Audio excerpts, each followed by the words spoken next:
देखिए जी, हमने last class में चैप्टर स्टार्ट किया था रिकॉन्स्टिट्यूशन ऑफ पार्टनरशिप का पहला chapter change in profit sharing ratio, जिसमें मैंने आपको बताया कि कुल मिला के इसमें हम 5 टॉपिक कवर करेंगे। सबसे पहला था गेन और सेक्रीफाइस कैलकुलेट करना। ये हमने सीख लिया था कि दो रेशियोज होती है जिससे हम ये कैलकुलेट कर सकते हैं, एक सेक्रीफाइसिंग रेशियो और एक gaining ratio. Sacrificing ratio old ratio minus new ratio, और गेनिंग रेशियो होती है आपकी new ratio minus old ratio. इसमें बेस्ड क्वेश्चंस भी हो गए। आज हम करेंगे अपना नेक्स्ट टॉपिक। लिखिए जरा topic number 2।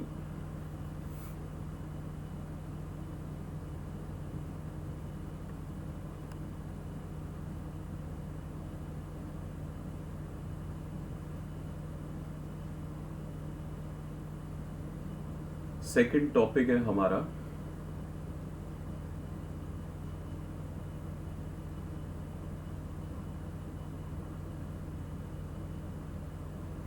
Accounting treatment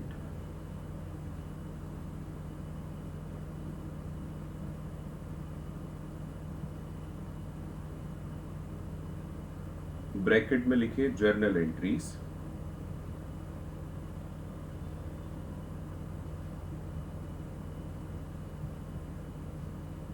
bracket close for goodwill.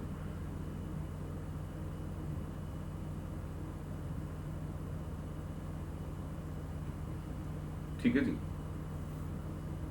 Accounting treatment for goodwill. इस टॉपिक में बेसिकली हमारी जर्नल एंट्रीज आएंगी, जिसमें आप गुडविल को किस तरह से जर्नलाइज करते हैं ये सीखना है। ध्यान रखिए, हमने जो पहले सीखा था गुडविल में वो था वैल्यूएशन ऑफ गुडविल। गुडविल को वैल्यू करने के 3 मेथड थे, average profit method, super profit method, और उसके अलावा था हमारा कैपिटलाइजेशन मेथड। अब जो हम सीखने वाले हैं ये है जर्नल एंट्रीज गुडविल की,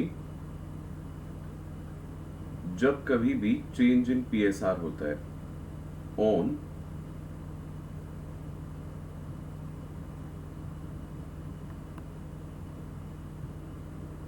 change in profit sharing ratio. ठीक है,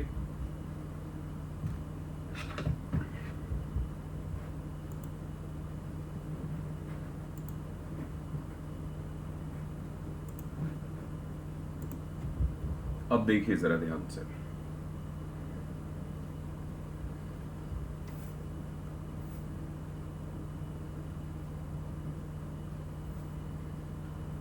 देखो बेटे, आपको मैंने बताया था कि गुडविल जो होता है, गुडविल का मतलब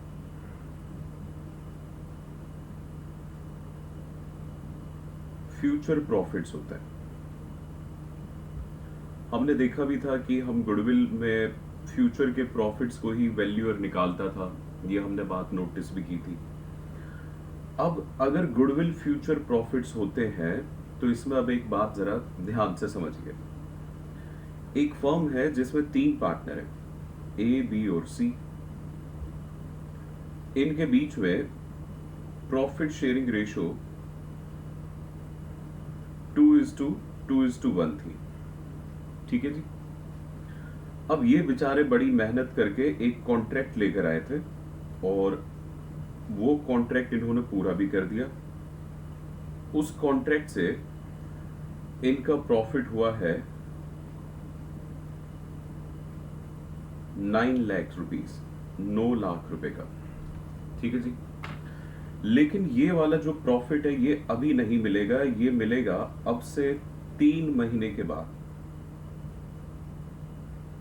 3 मंथ्स आफ्टर। इस बीच ये क्या करते हैं, ये डिसाइड करते हैं कि भाई साहब अब इस रेशियो से हम दुखी हो गए, परेशान हो गए, अब हमें ये वाली रेशियो बदल देनी चाहिए, और ये एक नई रेशियो ले आते हैं। ध्यान रखिएगा, 3 महीने से पहले मतलब आज ही इन्होंने क्या किया कि एक नई रेशियो डिसाइड कर ली कि अब से हमारे बीच में बंटवारा जो होगा वो होगा जी 1:1:1 में, मतलब बराबरी से बंटवारा होगा। अब देखिए 3 महीने के बाद ये वाली इनकम आएगी, यानी कि फ्यूचर की इनकम है। और ये जो इनकम आएगी, ये जब कमाई गई थी तब इनके बीच में रेशो थी 2:2:1। लेकिन जब 3 महीने के बाद ये इनकम मिलेगी तब ये रेशो होगी 1:1:1। अब किस रेशो में बंटवारा करें? देखिए, प्रॉफिट तो जब मिलता है तभी बंटवारा पॉसिबल है। भाई जब ये 9 लाख रुपए मिलेंगे तभी तो बांट सकते हैं, पहले थोड़ी ना बांट के बैठ जाएंगे। हमारा जो प्रूडेंस प्रिंसिपल है वो भी यही कहता है कि प्रॉफिट जब तक रिसीव ना हो जाए उसे अपना प्रॉफिट मानो मत। तो बेटे काम ये कर चुके हैं, काम करते वक्त इनकी रेशो ये थी और फ्यूचर में इनके बीच में बंटवारा होना है इस रेशो में। अब जरा समस्या समझिएगा। अगर हम इस प्रॉफिट को पुरानी रेशो में बांटते 9 लाख रुपए को, तो 2:2:1 के हिसाब से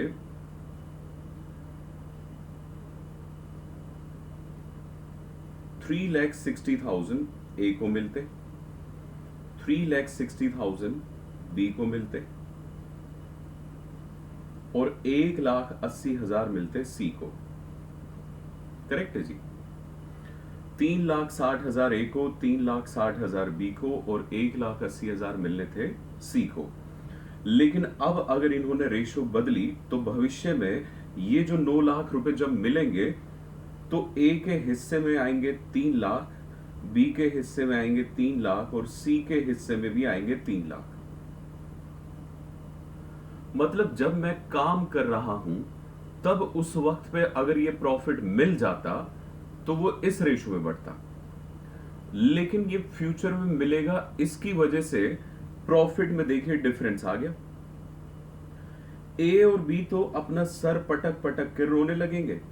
वो कहेंगे भाई 3,60,000 हमें मिलने चाहिए थे, हमें मिल रहे हैं 3 लाख। जबकि सी इस बात से खुश रहेगा, 1,80,000 मिल रहे थे इसे, अब इसे मिलेंगे 3 लाख।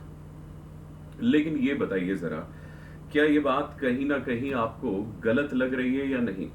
भाई जिस वक्त पे काम किया उसी रेशो में बंटवारा होना चाहिए। अब ये अकाउंटेंट साहब के पास पहुंच जाएंगे कि अकाउंटेंट साहब इसका कोई हल बताइए। अकाउंटेंट साहब ये कहेंगे कि देखिए ऐसा करिए, ये जो आपको नुकसान हो रहा है 60,000 का और आपको भी नुकसान हो रहा है 60,000 का, असल में 1,20,000 का ए और बी को, आप दोनों को जो नुकसान है वो सी को मिल रहा है भविष्य में। तो हम रेशो बदलने को तैयार हैं, लेकिन सी को ये कहेंगे कि सी भाई साहब, आपको भविष्य में ये 3 लाख रुपए मिल जाएंगे, लेकिन आज आप इन्हें इनके सेक्रीफाइस के लिए, जो ये सेक्रीफाइस कर रहे हैं, देखिए 60,000 ये कर रहा है सेक्रीफाइस, 60,000 ये कर रहा है, इनके सेक्रीफाइस के लिए आप इनको पैसा दे दीजिए। अब सी को इस बात पे एग्री होना ही पड़ेगा, क्योंकि ये बात बिल्कुल सही है। भाई ये 1,20,000 इनको आज दे दे, फिर फ्यूचर में ये 3 लाख 3 लाख 3 लाख में डिवाइड कर लेंगे, कोई दिक्कत ही नहीं आएगी। तो इसके लिए बेटे जी अब क्या एंट्री हम बनाएंगे? फर्म की तरफ से अकाउंटेंट क्या एंट्री पास करता है? सी से लेना है जी पैसा, तो सी को बना दिया जाएगा अब डेटर। तो हम सी को अपना डेटर बनाएंगे। डेटर एसेट्स होते हैं, एसेट्स का बैलेंस होता है डेबिट, तो हम सी के कैपिटल अकाउंट को करेंगे डेबिट 1,20,000 रुपए से, और 1,20,000 फर्म नहीं रखेगी, ये ए और बी को दे देगी, यानी कि ए और बी क्रेडिटर बन जाएंगे फर्म, क्योंकि अभी दिए नहीं है, फ्यूचर में हम देंगे। तो एंट्री देखिए जरा क्या बनी, A's capital account debit, sorry C's capital account debit to A's capital account और टू बीज कैपिटल अकाउंट, 60,000 और 60,000। अगर आज ये वाली जर्नल एंट्री पास हो जाए ना, तो फ्यूचर में भले 3-3 लाख नई रेशो में बंटवारा होता रहे इस प्रॉफिट का, तो कोई दिक्कत नहीं है। मतलब ये कि प्रीवियस मेहनत का जो रिजल्ट है वो उसी रेशो में बटा जिस रेशो में मेहनत की गई थी। समझे आप इस बात को? तो बेटे जी ये जो एडजस्टमेंट की गई है ना अब अकाउंट के अंदर, कि हमने सी को अपना डेटर बनाया, ए और बी को अपना क्रेडिटर बनाया, इसी को हम गुडविल एंट्री कहते हैं। अब आप जरा इस एंट्री को समझिएगा, इसमें हुआ क्या है ये बताओ। ए के पास 3,60,000 आने थे, लेकिन आएंगे 3 लाख। ये इस चीज के लिए तैयार है अगर इसे आज ही बी पैसा दे दे, सी पैसा दे दे। ये बताओ बेटे, क्या ये फ्यूचर के प्रॉफिट में अपना शेयर गेन कर रहा है या सेक्रीफाइस कर रहा है? बस इस बात का जवाब दे दीजिए, ये गेन कर रहा है या सेक्रीफाइस कर रहा है, बताइए। सेक्रीफाइस कर रहा है बेटा जी। देखो ना, 360 में से 60,000 सेक्रीफाइस कर रहा है बेचारा, और ये भी 60,000 रुपए सेक्रीफाइस कर रहा है। सी को ही अकेले गेन हो रहा है ना? तो हमने ये जो एंट्री बनाई है, जानते ये एक कंसेप्ट में बनी है कि जो भी पार्टनर गेन करेगा वो पैसा आज लेकर आएगा। अगर मान लीजिए रेशो बदलती है तो किसी भी पार्टनर को अगर गेन होगा तो वो आज कंपनसेट करेगा सेक्रीफाइसिंग पार्टनर को फॉर फ्यूचर प्रॉफिट्स। और देखिए, गुडविल भी क्या होती है? फ्यूचर प्रॉफिट्स होती है। ये पुरानी मेहनत होती है जिसकी वजह से गुडविल बनती है, और इसकी वजह से भविष्य में पैसा ज्यादा आएगा। तो उस ज्यादा पैसे के लिए कंपनसेशन कौन देगा? गेनिंग पार्टनर, क्योंकि उसे ज्यादा मुनाफा मिलेगा भविष्य में। तो वो सेक्रीफाइसिंग पार्टनर को क्या करता है? कंपनसेट करता है। सी यहां पे गेनिंग पार्टनर है, ये कंपनसेट करेगा ए और बी को, क्योंकि वो सेक्रीफाइसिंग पार्टनर है। तो यानी कि हमारा कंसेप्ट ये बनेगा कि जब कभी भी रेशो बदलेगी तो हम गुडविल को, गुडविल क्योंकि फ्यूचर प्रॉफिट से डिवाइड करने के लिए हमेशा एक एंट्री बनाएंगे, gaining partner capital account debit to sacrificing partners. मतलब गेनिंग पार्टनर को हमेशा डेबिट करेंगे और सेक्रीफाइसिंग पार्टनर को हमेशा करेंगे हम क्रेडिट। क्या ये बात आपको समझ में आई? बताइए। Yes sir. आइए अब मैं इसे और थोड़ा सा एलेबरेट करता हूं, और एलेबरेशन के लिए मैं आपको इसके प्रॉपर नोट्स लिखवाता हूं। लिखते हुए चलिएगा। Point number 1,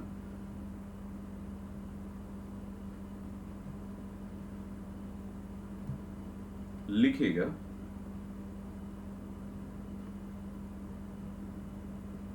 goodwill for accounting purpose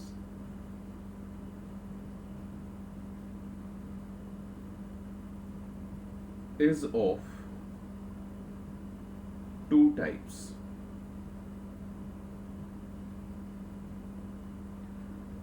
accounting purpose के लिए हमारी जो गुडविल होती है वो 2 तरह की होती है। लिखिएगा कौन कौन सी गुडविल होती है। ये गुडविल है जी, और ये इसके अब मैं 2 हिस्से करता हूं।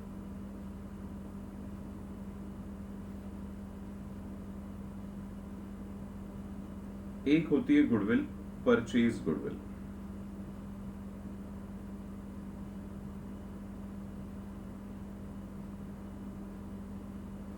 और दूसरी गुडविल कहलाती है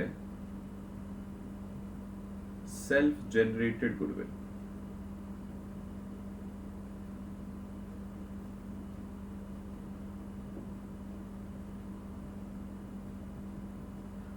और बात ध्यान से समझिएगा, परचेज गुडविल एक लॉस होता है। सेल्फ जनरेटेड गुडविल, इसका मतलब है फ्यूचर प्रॉफिट्स। ये हमारे लिए प्रॉफिट्स होते हैं।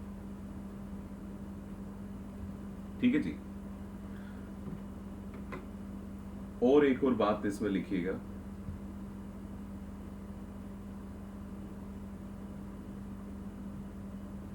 Recorded in books by the name of goodwill account.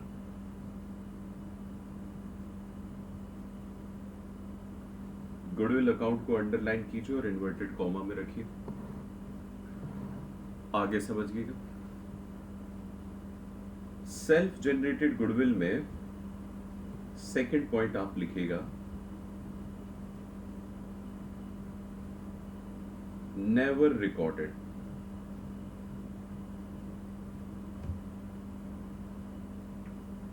In books of account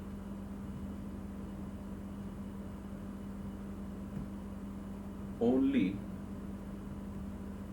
adjusted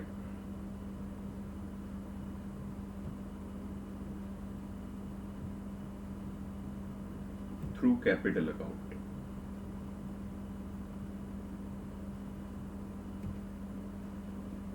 ठीक है जी। इसके बाद एक और बात लिखनी है, no need for valuation.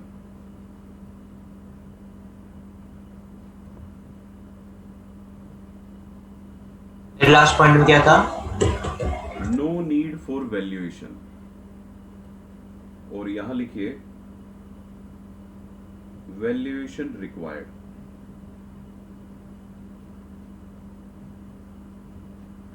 Full stop. अब मैंने यहां क्या लिखवाया आपको एक बार जरा समझिएगा। मैंने आपसे ये कहा है कि अकाउंटिंग पर्पस से हम गुडविल के दो हिस्से करते हैं, मतलब दो पार्ट्स करते हैं, क्योंकि हमें दोनों की अलग अलग अकाउंटिंग करनी होती है। इस वजह से एक होती है जी परचेज गुडविल और दूसरी होती है सेल्फ जनरेटेड। परचेज गुडविल अपने नाम से ही क्लियर है, ये एक ऐसी गुडविल है जो खरीदी हुई गुडविल है, मतलब ये हमने अपनी मेहनत से नहीं कमाई होती है। हम किसी और का बिजनेस खरीद लें, उसका जो गुडविल हमें मिल जाती है उसे हम परचेज गुडविल कहते हैं। फॉर एग्जाम्पल, अगर हरीश बेकरी, जिसका अब काफ़ी नाम हो चुका है एनसीआर में और बाहर थोड़े से एनसीआर के नज़दीक जो एरिया है वहाँ पे, हरीश बेकरी को अगर मान लीजिए हम खरीदते हैं तो उसकी गुडविल को भी खरीदते हैं, तो जो उसकी गुडविल खरीदी जाएगी वो होती है जी परचेज गुडविल। ठीक है। ये सेल्फ जनरेटेड गुडविल क्या होती है, मान लीजिए कि हम खुद से एक नई बेकरी बनाए, हरीश बेकरी की जगह सुरेश बेकरी बनाए, और हम सुरेश बेकरी का मेहनत कर करके गुडविल बनाए, तो वो कहलाएगी सेल्फ जनरेटेड गुडविल। ये गुडविल हम बनाते हैं, ये हम किसी और से खरीद लेते हैं। ठीक है जी। इसके बारे में अभी मैंने कुछ और भी बातें लिखवाई है, लेकिन अभी सारा फोकस हम रखेंगे सेल्फ जनरेटेड गुडविल पे, क्योंकि यहाँ पे अभी जो मैं आपको कंसेप्ट बता रहा हूँ वो सेल्फ जनरेटेड गुडविल का है। मैं एक एक करके ये दोनों तरह की गुडविल के अकाउंटिंग ट्रीटमेंट बताऊंगा। पहले सेल्फ जनरेटेड देखिए मैंने अभी यहाँ अपने एग्जाम्पल में बताया कि गुडविल रिप्रेजेंट्स फ्यूचर प्रॉफिट्स। इसका मतलब मैं कौन सी गुडविल की बात कर रहा हूँ, सेल्फ जनरेटेड गुडविल की, क्योंकि ये फ्यूचर प्रॉफिट्स होते हैं। Purchase goodwill is not a future profit, ये तो हमारा एक लॉस होता है। हालांकि इसे लॉस ना मान के इसे एसेट माना जाता है, लेकिन उस पर हम जाएंगे बाद में, अभी नहीं। सेल्फ जनरेटेड गुडविल हमारी फ्यूचर प्रॉफिट्स होती है। ये कभी भी बुक्स में रिकॉर्ड नहीं होती है by the name of goodwill account, ये सिर्फ कैपिटल अकाउंट में एडजस्ट होती है, यानी कि पार्टनर के कैपिटल अकाउंट को डेबिट या क्रेडिट करके ही हम इस गुडविल को रिकॉर्ड करते हैं। और तीसरी बात, वैल्यूएशन जो जरूरत पड़ती है वो हमें सेल्फ जनरेटेड गुडविल की ही जरूरत पड़ती है। ठीक है जी। ये सेल्फ जनरेटेड गुडविल के बारे में हुआ। थोड़ा सा परचेज गुडविल के बारे में भी पढ़ लेते हैं। बेटे, परचेज गुडविल असल में हमारे लिए एक नुकसान माना जाता है, फायदा नहीं माना जाता है। क्यों ऐसा? क्योंकि देखिए, अगर मैं हरीश बेकरी को आज परचेज करने लगूं तो इसके जितने भी एसेट्स हैं, मैं उनके एसेट्स की कीमत तो दूंगा, इसके अलावा उसके ऊपर गुडविल का भी पैसा दूंगा। कहने का मतलब ये कि मैं एक एसेट को महंगा खरीद के लेके आऊंगा, एक बिजनेस को महंगा खरीदूंगा। और अगर आप किसी भी चीज को महंगा खरीदते हैं तो आप मुझे ये बताइए जरा, वो आपके लिए फायदा होता है या नुकसान होता है? नुकसान होता है, इट्स ए लॉस। अब जैसे ये 10 रुपए का पेन है, ठीक है ना, अब मैं आपसे ये कहता हूँ कि बेटे जी ये वो पेन है, इससे जो भी बच्चा लिखेगा वो अकाउंट्स के एग्जाम के अंदर टॉप करेगा, तो ऑफ कोर्स आप इसे महंगा खरीदोगे। मैंने 10 रुपए का खरीदा, लेकिन इसके अंदर जो एडवांटेज छिपी हुई उसकी वजह से आप महंगा खरीदोगे। महंगा तो खरीदा, कोई भी चीज जो उसकी बनाई हुई कीमत से महंगी खरीदी जाए वो अपने लिए क्या है, एक तरह से नुकसान है। वही परचेज गुडविल होती है। ये हमेशा बुक्स में रिकॉर्ड होती है by the name of goodwill account. तो अगर मान लीजिए आप कभी भी गुडविल अकाउंट, गुडविल क्वेश्चन के अंदर वर्ड आ रहा है तो उसे आप परचेज गुडविल मत कंसीडर कीजिएगा। वो ये कहने लगे जी गुडविल बुक्स के अंदर अपीयर कर रही है, मतलब वो बुक्स के अंदर हमारे गुडविल अकाउंट नाम की चीज आ रही है, तो इसका मतलब वो परचेज गुडविल है। ठीक है, परचेज गुडविल को वैल्यू करने की कोई जरूरत नहीं होती, क्योंकि इसकी वैल्यू हमें पहले ही पता होती है। अगर ये 10 रुपए का पेन है और इसे मैं 100 रुपए में बेचूं आपको, तो आपको पता है मैंने 90 रुपए एक्स्ट्रा दिए, तो वो एक्स्ट्रा जो आपने दिया वही आपकी गुडविल है। समझे इस बात को?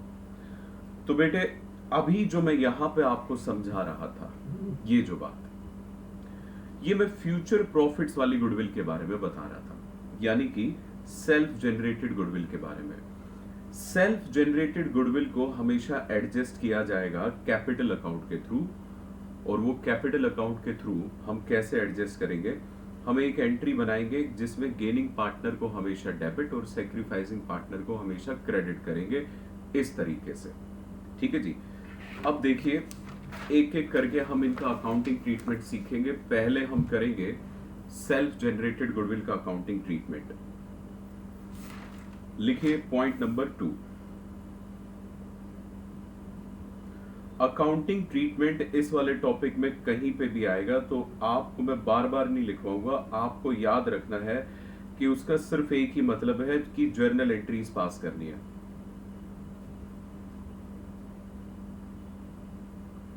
अब लिखिए अकाउंटिंग ट्रीटमेंट ऑफ गुडविल, लेकिन कौन सी गुडविल का अकाउंटिंग ट्रीटमेंट अब हम सीखने वाले हैं, वो है सेल्फ जनरेटेड।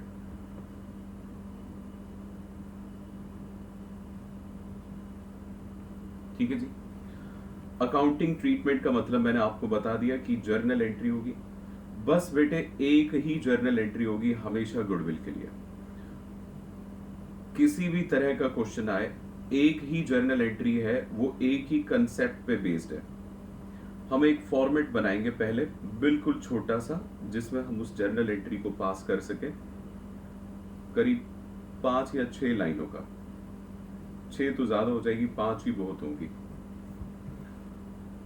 ये देखो बेटा जी, ये है हमारी जर्नल, इस तरीके से बनेगी। मैं आपको पूरा वो बता रहा हूं जी, आप क्वेश्चन को सॉल्व कैसे करेंगे। सबसे पहले डेट, फिर आप लिखेंगे पर्टिकुलर्स। ये फॉर्मेट हमारा कंप्लीट हो गया, अमाउंट डेबिट और अमाउंट क्रेडिट। ठीक है जी। अब बेटे इसमें हमारी एंट्री क्या होगी, जो भी डेट क्वेश्चन में देगा, जिस डेट पे गुडविल को एडजस्ट करा रहा है, आप वो डेट यहां लिखेंगे। इसके अलावा एक ही एंट्री है जी पूरे चैप्टर में, वो ये है कि आप गेनिंग पार्टनर के कैपिटल अकाउंट को कर दे डेबिट,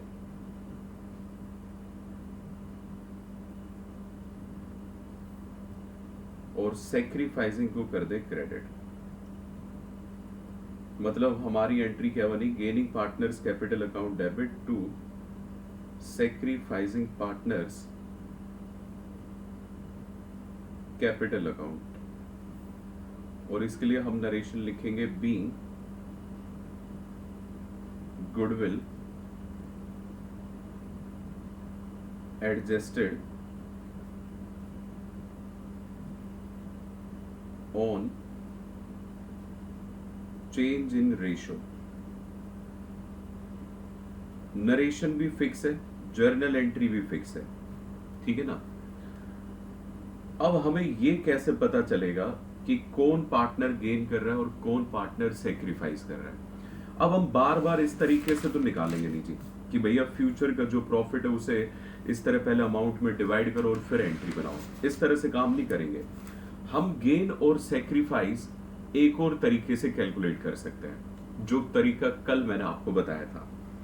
आप सेक्रीफाइसिंग रेशियो या गेनिंग रेशियो में से कोई एक फॉर्मूला लगाइए और उस फॉर्मूले से ये कैलकुलेट कर लीजिए कि कौन गेन कर रहा है और कौन सेक्रीफाइस कर रहा है।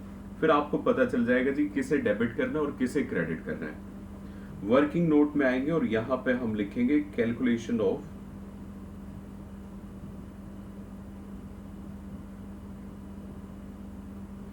गेन और सेक्रीफाइस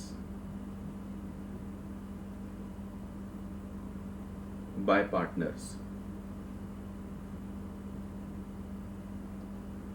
अब आप गेन और सेक्रीफाइस निकालने के लिए या तो आप यूज कर सकते हैं सेक्रीफाइसिंग रेशो। आप सभी को पता है सेक्रीफाइसिंग रेशो का फॉर्मूला क्या है। तो आप पहले सेक्रीफाइसिंग रेशो का फॉर्मूला लिखेंगे old ratio minus new ratio.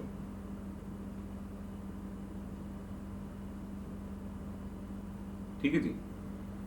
या फिर आप बेटा जी यहां पे गेनिंग रेशो का भी इस्तेमाल करके ये फाइंड आउट कर सकते हैं कि किस पार्टनर ने सेक्रीफाइस किया और किस पार्टनर ने गेन किया है। गेनिंग रेशो का फॉर्मूला आप सबको पता ही है, new ratio minus old ratio. बस बेटे जी ये काम करना है। फिर जैसे ही आपको रेशो पता चल जाए तो आप एक बात ध्यान रखेंगे कि ये अमाउंट कैसे निकलेगा। इस अमाउंट को निकालने के लिए आप क्या करेंगे, जैसे ही गेन निकालना है तो जितनी भी गुडविल की वैल्यू होगी, goodwill multiply by G share. G share का मतलब है गेन्ड शेयर, जितना गेन किया होगा। और सेक्रीफाइसिंग के लिए आप क्या करेंगे, जितनी भी आपकी गुडविल होगी उसे आप मल्टीप्लाई करेंगे एस शेयर से। एस शेयर का मतलब क्या है, सेक्रीफाइस शेयर से। यानी कि हमें गुडविल को मल्टीप्लाई करना है गेन शेयर से। वो यहां से पता चल जाएगा कि कितना शेयर गेन किया, सेक्रीफाइस किया। गुडविल से मल्टीप्लाई कीजिए, इनका अमाउंट पता चल जाएगा। किसको डेबिट करना है किसको क्रेडिट करना है ये कैसे पता चलेगा जी, ये आप रेशो में पता लगा लेंगे। जैसे ही आप सेक्रीफाइसिंग या गेनिंग में से कोई भी एक फॉर्मूला लगाएंगे तो आपके सामने ये पता चल जाएगा जी कौन कितना गेन कर रहा है, कौन कितना सेक्रीफाइस कर रहा है। उसको गुडविल से मल्टीप्लाई करिए तो आपको अमाउंट भी पता चल जाएगा। अब एक समस्या है इसमें, गुडविल से मल्टीप्लाई करके ही अमाउंट आएगा। अगर मान लीजिए क्वेश्चन के अंदर फर्म की गुडविल आपको गिवन है, तब तो आप बड़ा निश्चिंत होकर काम कीजिएगा। लेकिन अगर गुडविल की वैल्यू गिवन नहीं है तो आप फर्म की गुडविल निकालने के लिए भी एक वर्किंग नोट बनाएंगे। Firms goodwill will be calculated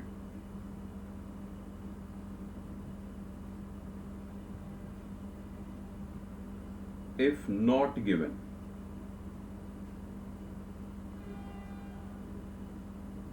in question अगर हमें फर्म की गुडविल क्वेश्चन में गिवन नहीं है तो हम उसे भी कैलकुलेट करेंगे एक और वर्किंग नोट बना के। यानी कि गुडविल का, सेल्फ जनरेटेड गुडविल का अकाउंटिंग ट्रीटमेंट कैसे होगा।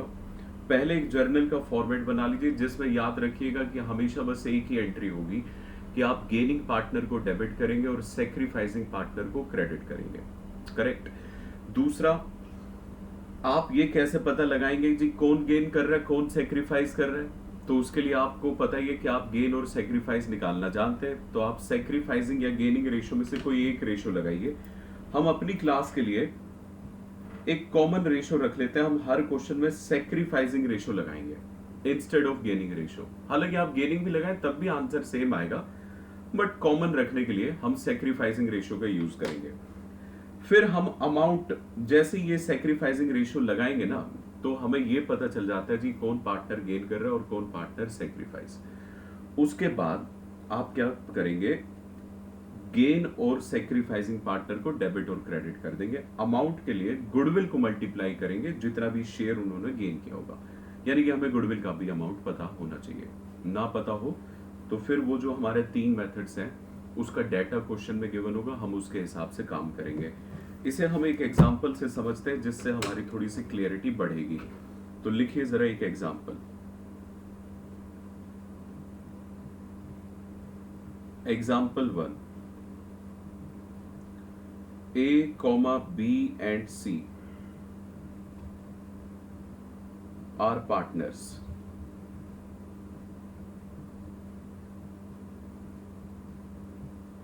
In a firm.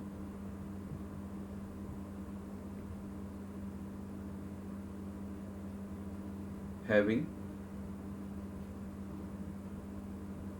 ratio 3:2:1. And now एक काम कीजिए, इसे 2:2:1 करिए। ए बी सी 3 पार्टनर है और इनके बीच में रेशियो है 2:2:1 and now they have decided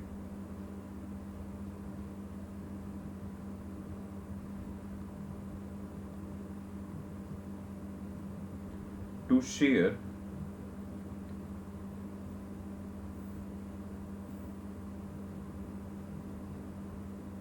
future profits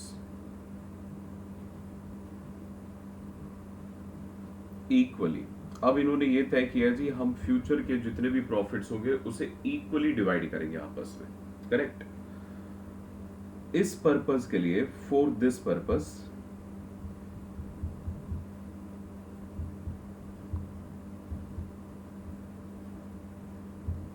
goodwill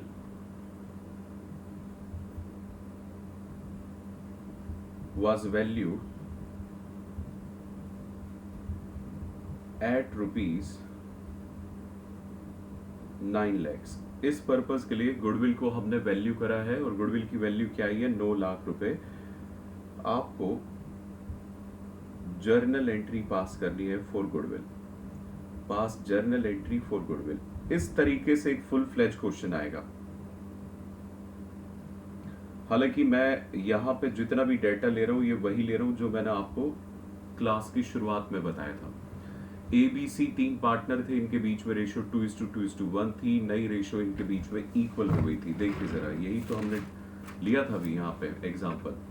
2:2:1 थी रेशियो, फिर 1:1:1 हो गई थी और फ्यूचर प्रॉफिट 9 लाख थे। तो फ्यूचर प्रॉफिट यानी कि गुडविल की वैल्यू मैंने यहाँ पे बता दी है 9 लाख। अगर ये वैल्यू ना पता होती तो ये वैल्यू भी हमें कैलकुलेट करनी पड़ती वर्किंग नोट नंबर 2 में। अब तो हमें गिवन है वैल्यू, तो ये कैलकुलेट करने की जरूरत नहीं है। अब आप डायरेक्टली सॉल्यूशन पे आइए, क्योंकि जर्नल एंट्री मांगी गई है और गुडविल के लिए केवल और केवल एक ही एंट्री है, वो ये है कि हम गेनिंग पार्टनर को क्या करें, डेबिट, और सैक्रिफाइसिंग पार्टनर को क्रेडिट। तो बेटे जी जल्दी से जर्नल का फॉर्मेट बना लीजिएगा, छोटू फॉर्मेट, बड़ा नहीं बनाना है सर। बिल्कुल छोटा सा फॉर्मेट। हाँ जी बेटे, अब जर्नल का हम बना रहे हैं फॉर्मेट। सिर्फ एक जर्नल एंट्री के लायक फॉर्मेट बनाइए। ये लो जी, ये मेरा फॉर्मेट हो गया रेडी।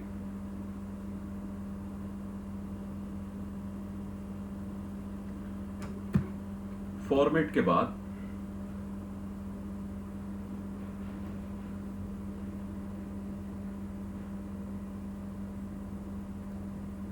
Working note. देखिए जर्नल एंट्री तो हम तभी बना सकते हैं जब हमें यह पता हो कि कौन पार्टनर गेन कर रहा है और कौन सैक्रिफाइस। तो उसके लिए आपको वर्किंग नोट बनाना ही पड़ेगा। तो लिखिए पहला वर्किंग नोट, कैलकुलेशन ऑफ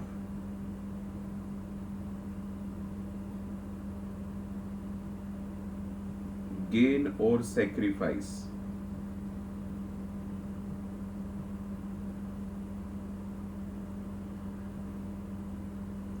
मैंने आपको बताया कि आप दोनों में से कोई भी रेशियो लगा सकते हैं, लेकिन अभी मैं लगा रहा हूं sacrificing ratio.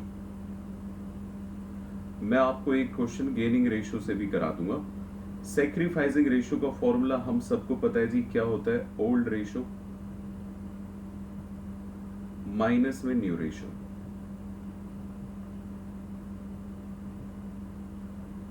Correct, old ratio minus new ratio.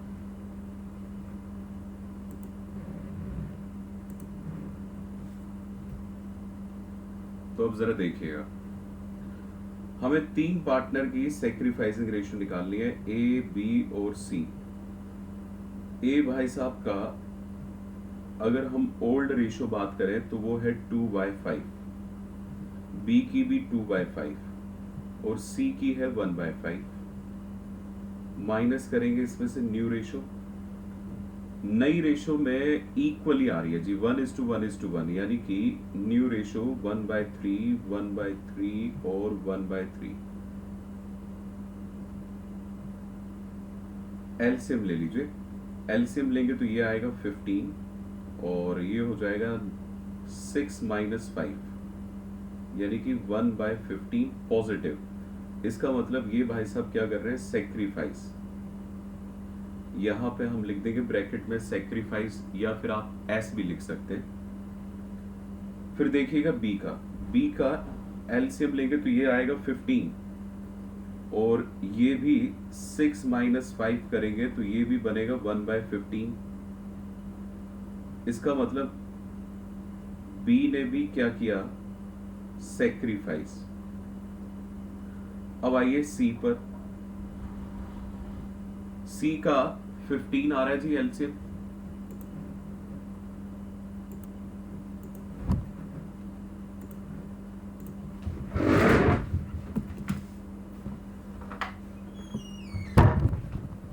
हाँ जी सर, क्लास चल रही है सर।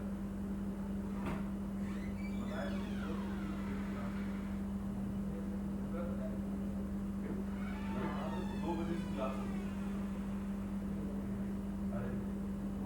अरे नहीं, आप चलिए, अभी 3 बजे चलेगी। तो मैंने तभी तो कहा 3 बजे फ्री होऊंगा। चलो करो करो 3 बजे बजा दो कर दिया, हाँ। ठीक है। चलो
हाँ जी बेटे, चलिए अब देखिए आगे, यहां तक नोट कर लिया ना सभी ने। Yes sir.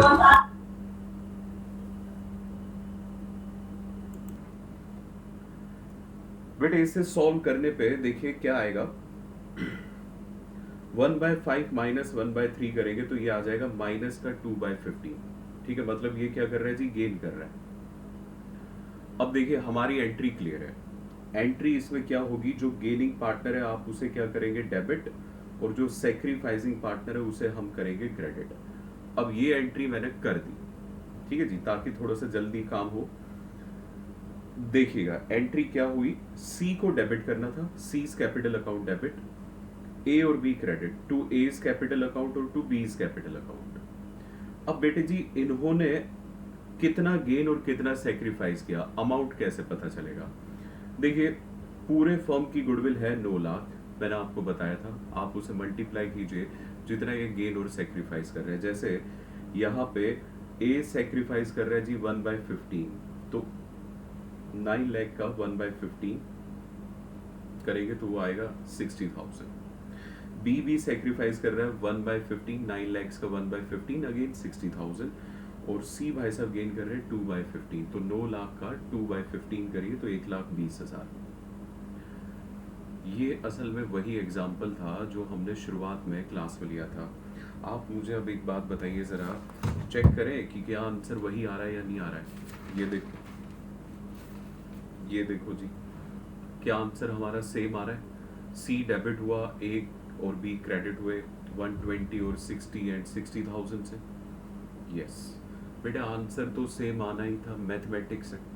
ठीक है जी, इस तरीके से क्वेश्चन होते हैं गुडविल के अकाउंटिंग ट्रीटमेंट के। अब मैं आपको एक क्वेश्चन करा रहा हूँ जी, 21 आप सभी की बुक में है ये क्वेश्चन।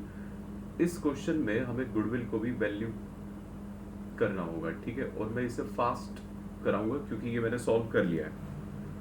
देखते हुए चलिए, ए और बी दो पार्टनर है, इनके बीच में रेशो है 3:1, ओल्ड रेशो।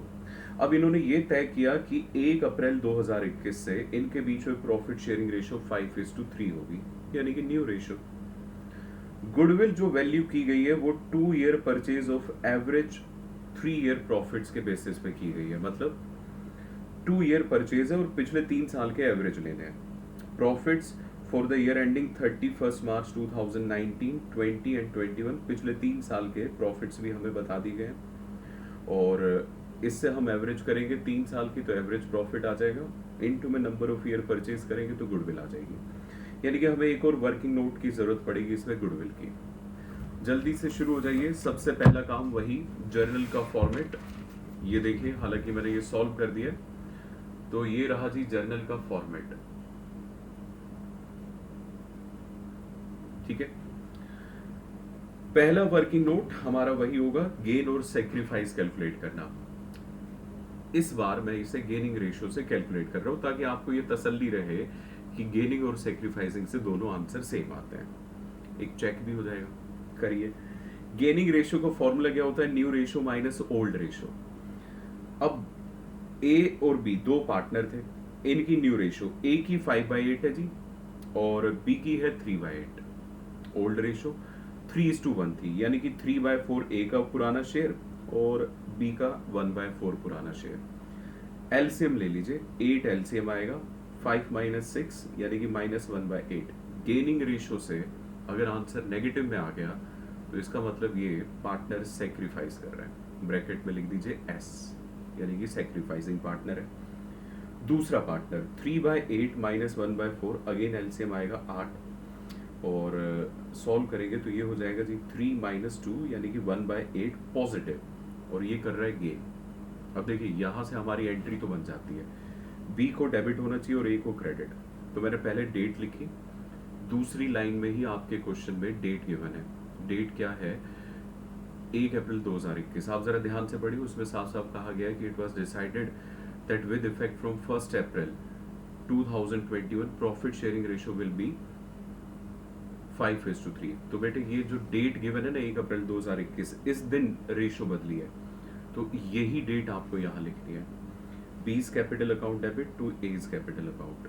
अब समस्या ये है कि हमें ये अमाउंट नहीं पता होते, इसके लिए हमें गुडविल को वैल्यू करना पड़ेगा।